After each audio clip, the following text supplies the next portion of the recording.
Yeah, yeah, I graduated, y'all. Yeah.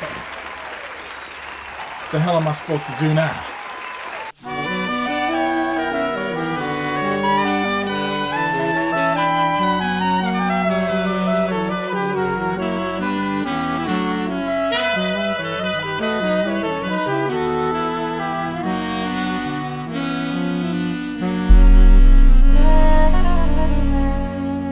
So you graduated from college with a music performance degree.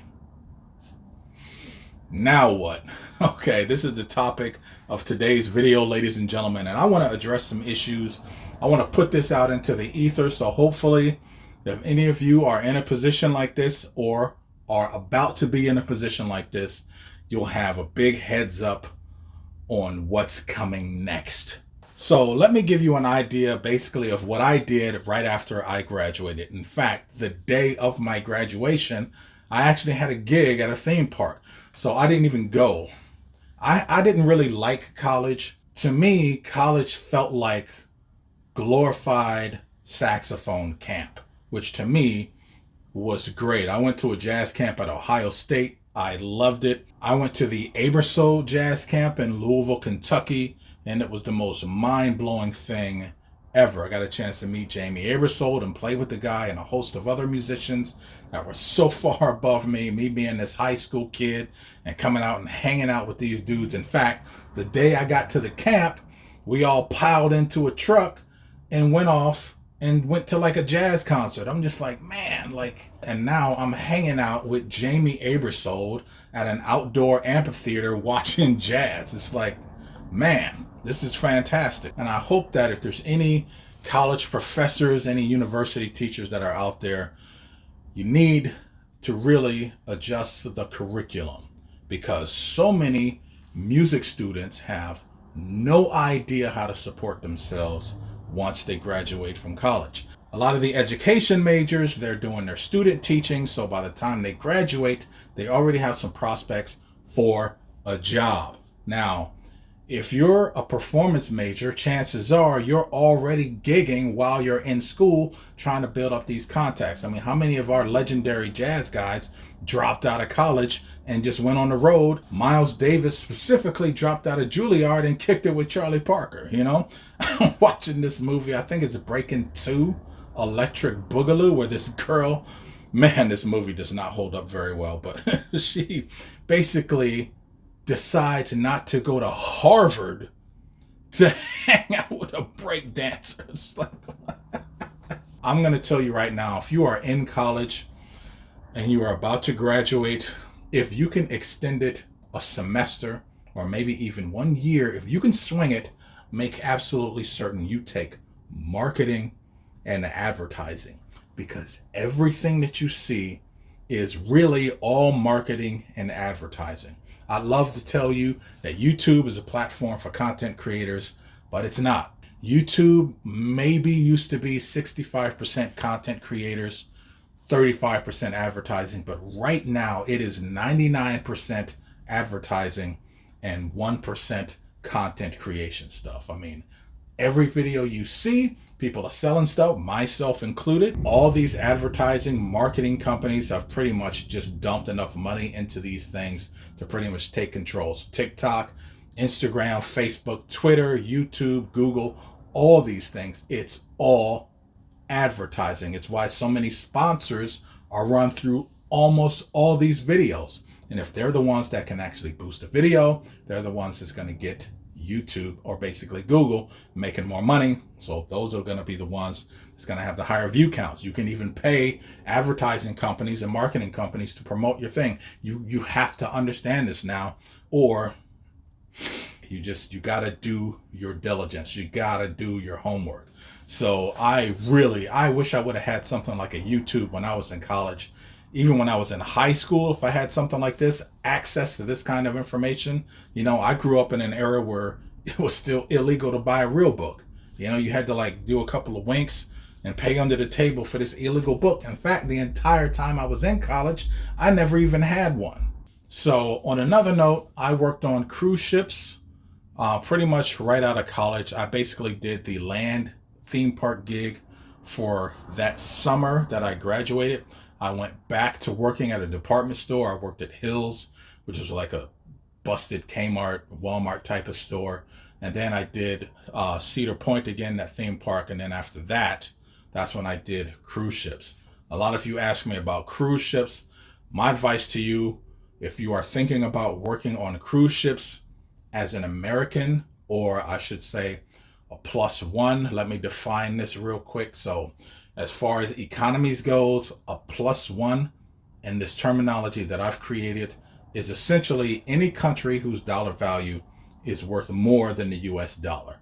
A net zero is any country whose dollar value is equal to that of the US, like the Bahamas. A minus one, any country whose dollar value is less than that of the US dollar. And a minus two, which is any country whose dollar value is considerably less than that of the US dollar. Now, when I started on cruise ships for about 5 or 6 years, that was the best job ever that didn't pay that much money. And I factored in how much money I'd have to make on land in order for me to live that lifestyle, minus the millions of dollars it would have cost me to travel the way I did had I paid for it and not worked there. Minus that, but still, it was like 4 times what I was making. So at that time, it was very convenient and nice to be on cruise ships. I mean, I did get a chance to travel the world many times. I've been to Egypt, seen the pyramids, Japan, China, Australia, New Zealand. I mean, you name it. And if a cruise ship goes there, I've pretty much been there many times. However, now everything has just gone very, very, very corporate. And right now, it is a horrible idea if you are a plus one to actually go work on cruise ships, because your finances, everything that you do is really based on a devaluation of the US dollar. So you're basically losing money by going there. If you are from a minus two, I don't know why you would want any other job, because when you convert that money over, you're going to make a phenomenal amount of money. Case in point, I don't know if I should tell you what country this is, but if you check this out on Google, you look up what are some of the 2 poorest countries in Europe. One of those countries, cruise ships hire a lot of musicians from there. And in that country, the average monthly salary is less than $300 US a month. So you figure $3,600 a year is the average salary for people from this country. And I'm not talking about musicians. I'm talking about the average salary for the citizens. So musicians, firefighters, judges, police, educators, scientists, whatever your profession, the average salary is less than $300 a month in those countries. And if you think about what the starting pay for cruise ships is, $1,800 to $2,100, you're looking at 7 times what you can make at home just to come out on a cruise ship. So it's definitely worth it if you're from a country like that. It's a joke if you're from the United States or plus one, any country that has a higher dollar value. So I worked with a drummer. In fact, you see the video where I got my shirt off. The drummer that I worked with, he's French Canadian. He actually wound up marrying a girl from Indonesia that I hooked him up with way back in the day, my second contract. But he was telling me, man, it's like, look, if you move to a poor country like that, you need to be very careful because you'll never make enough money to get out. So I know a lot of people, they fantasize about moving to a poor country so they can have a better life, but you got to understand, how are you going to make money? You still need to make that American dollar or that Canadian dollar or that British pound. So these are things that you need to seriously consider. Now, as far as what do you do now that you've graduated, I'm telling you right now, you don't need to have 1 million subscribers on YouTube or TikTok or OnlyFans or Facebook or whatever. You just need to always have a product to sell, because that really, it's really where it is, because that's always been where it was. If you wanted to get a record deal, you had to have songs that somebody could sell. Otherwise, what's the point of hiring you? Nothing's changed, really. All you have to do is be interesting. Everyone that you see anywhere is really just a walking advertisement for the car that that person is driving, for the hat that person is wearing, the shirt, for the shoes that they're wearing, for the lifestyle that they live. They are a walking advertisement. And I don't know of any time in history other than right now where you can cash in on that. You can actually get commissions from all that kind of stuff. So why wouldn't you do it? You should be doing it while you're in college, taking a class on marketing and taking a class on advertising. Yeah, you can perfect your craft and all of that, but I dare you, go on YouTube right now and look at how many saxophone players are getting millions of views. They aren't college level saxophone players. Say what you will about him, ladies and gentlemen. I like Kenny G. I'm a fan of his music. I'm in the process of pretty much acquiring every Kenny G album because it is just a case study on how to market your brand. And everybody who dares to become a professional musician should really learn from this guy. He was an accounting major.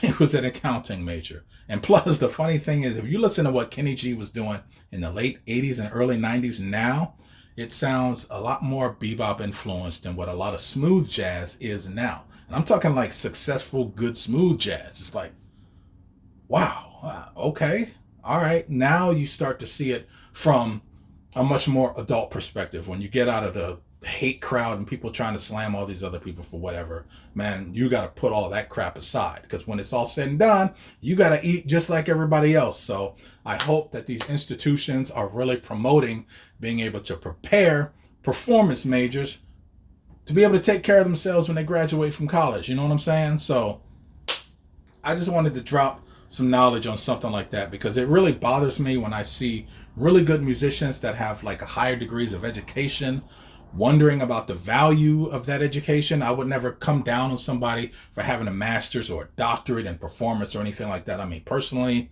if I had the money, I would get a doctorate, hands down, easy, period, for sure. And then you'd be calling me Dr. Sirvalorsax.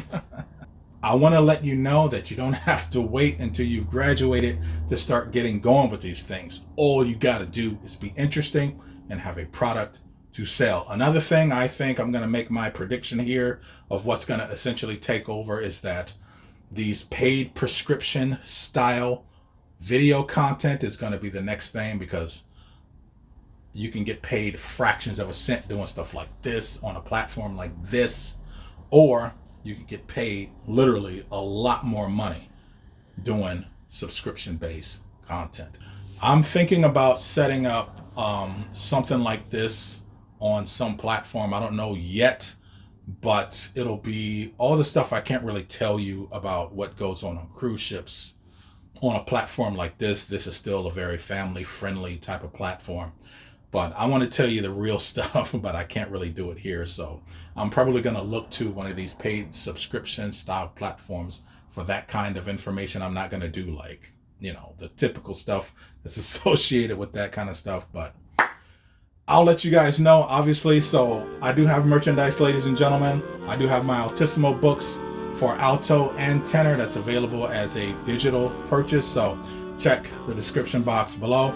I want to take this time to plug the next video, ladies and gentlemen. You guys have been asking me a lot about my intro music and all that stuff that's in between. So what I want to do is make a video on how to actually write for saxophone. This is going to cover 3 basic topics, which is going to be writing for this instrument with a vocalist in a small group, writing horn section type stuff like big band, tower power, and then writing more saxophone, quartet, quintet, trio, duo, that kind of stuff. So stay tuned for that, ladies and gentlemen. See ya!